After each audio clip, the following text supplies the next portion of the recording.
it's really difficult for people to get together face to face to get to know something about the people you're doing business with.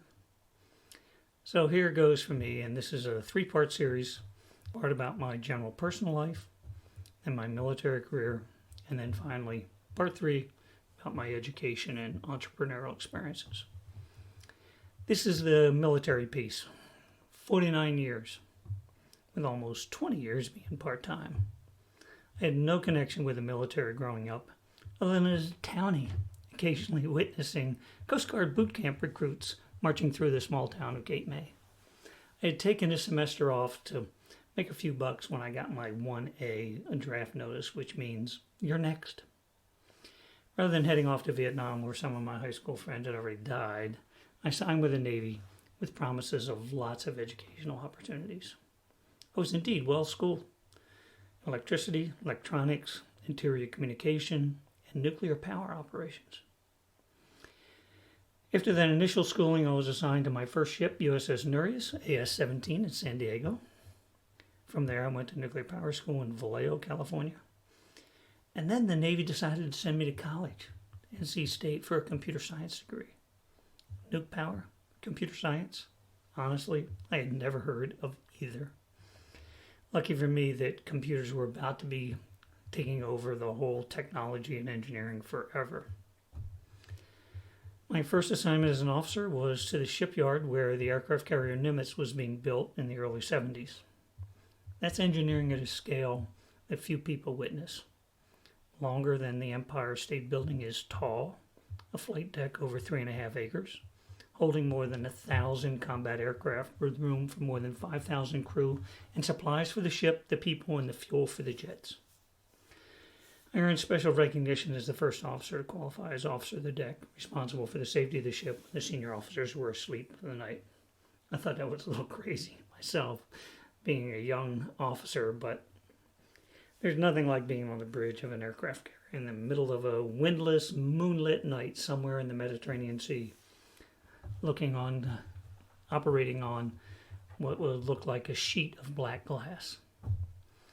During my 4 years on Nimitz, we tested our systems in Guantanamo Bay, Cuba, visited ports throughout the Med and the North Atlantic.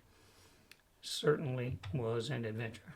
From there, I worked for a year in software tests before Navy sent me back to college for a master's, this time in electronic engineering digital systems. Who could turn down an opportunity for a few years in Monterey? Of course, being the only officer in the Navy with a BS in computer science and a master's in electronic or computer hardware meant I'd get assigned to Washington, D.C., where the commands that purchased those things was located. Working for 2-star and 3-star admirals who know nothing about computers was a great job. I'd tell them what questions to ask, explain what the answers meant, and it was great fun. In the course of that assignment, though, I came to the conclusion that I really didn't want to stay on active duty in pursuit of those promotions and those jobs. So I resigned my active commission, took a reserve commission. That reserve career was mostly in command in those same places where I worked on active duty. I managed to get promoted to captain, same as colonel for those of you who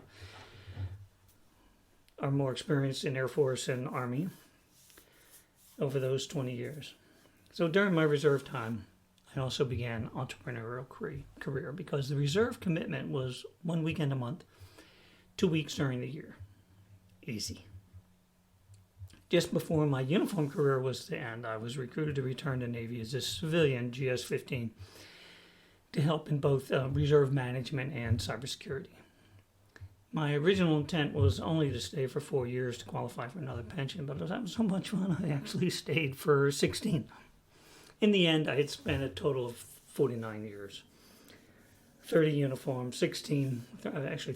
uniforms, 16 civilian with a 3-year overlap. People I worked with exemplified the best: courage, honor, commitment, integrity, core values. And folks really did live it every day. There was not a single moment in my uniform time when I had to deal with anyone who was not completely honest in every way. It's hard to explain just how great it is to work in an environment when your shipmates are well-educated, well-trained, committed to excellence, and respectful of everyone, no matter the gender, religion, race, country of origin, etc. It's really a superb lifetime adventure I had with Navy.